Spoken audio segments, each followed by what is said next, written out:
In the United States, medical device manufacturers can't market their products until they get approval from the FDA. Getting a device through FDA marketing regulations requires preparing something called a pre-market submission. Pre-market submission includes something called a human factors engineering report.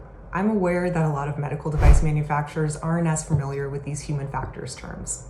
So what I'd like to do today is break down and define some of the most common yet poorly understood terms that lie at that intersection between human factors and FDA's medical device pre-market submissions. Before we get into the human factors engineering report that's part of that submission, I want to just talk a little bit about what a pre-market submission even is. There are two primary types of pre-market submissions. One of those is called the pre-market notification, also called the 510K. For a 510K submission, the medical device manufacturer must demonstrate that the new device is substantially equivalent to a predicate device, or a device that's already legally being marketed. While the manufacturer draws comparisons between the predicate device, this previously approved device that's on the market, and their own, they also have to explain why any differences that exist are acceptable and safe. PMAs apply to very high-risk devices that sustain or support life, often are implanted, present some sort of potential unreasonable risk of illness or injury.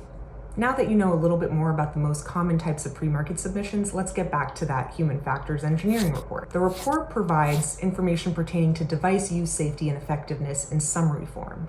In a human factors context, the safety and effectiveness is all about using the device. Therefore, the human factors engineering report is focused on tasks. The tasks are defined in something called a task analysis. A task analysis breaks down the device use process into discrete sequences of tasks, a step-by-step of how to use this product correctly according to the people who made it. For example, let's say you've designed a simple blood glucose monitor. Here's a 7-step task analysis that breaks down all of the different things that must be done in order to use it correctly. But what if the user doesn't use the device in exactly the way the manufacturer intended? Those unintended or unexpected actions might lead to what's called a use error.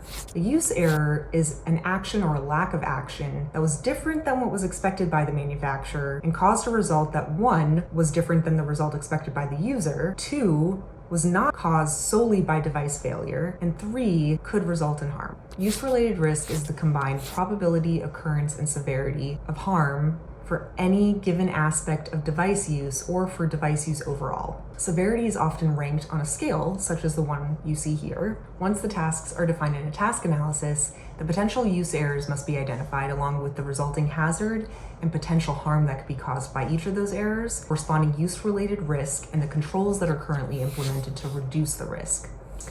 This process is called a use-related risk analysis. And then once the tasks are defined and the risk analysis is complete, it all comes together beautifully in a table that might look something like this. Here you could see one of the tasks broken down for that blood glucose meter into these different categories that I just mentioned would be part of the use risk analysis. If a task includes any potential errors that have a high severity, that task is called a critical task. Once all of this groundwork is complete, that's when the human factors validation occurs. This is the manufacturer's opportunity to demonstrate to the FDA that their device is user-friendly and safe.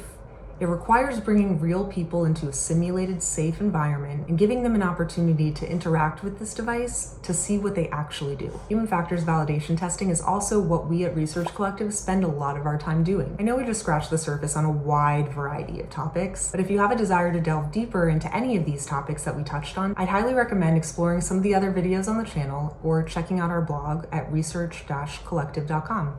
Thanks so much for watching.